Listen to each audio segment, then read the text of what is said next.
yafa tayagala bintu bya kutunda.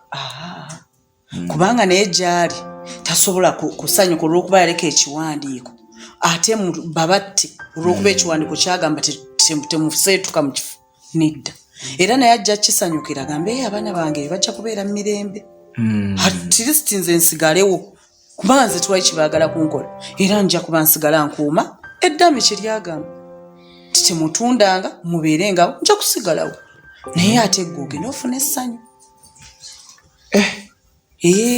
Ekitegeeza muzeeyi ekyo naye yonna gyali kiyinza omusanyusa nga tutunze.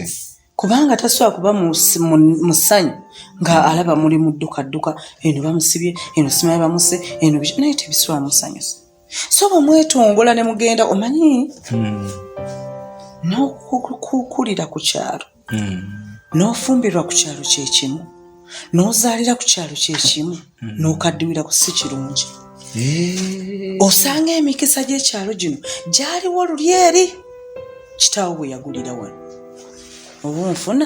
Kati nga ffe we twajjira emikisa egyo tetugisanze nga kigenda kigendeera mpola kubanga abantu gye bakoma okukula n'okuloga ekitundu kiyitirako abantu abakulu babeeramu giri bawetaweta ensimbu kitegeere ku kyalo kyaffe kino ndowooza okitegeere.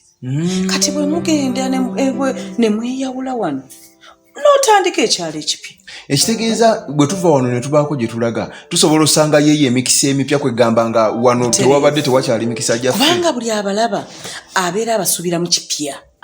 Oli mupya buli kimu ekikuva mu kiba kirina kuba kipya oba onfuna. Naye wano bw'onootandika bizinesi golaba bujja ofuna bakasitoma bangi gy'okolera naye bw'otandika aka bizinesi eyeeye n'oteekayo ekiduuka kyo okiraba nga abantu bajja bokka wa mwami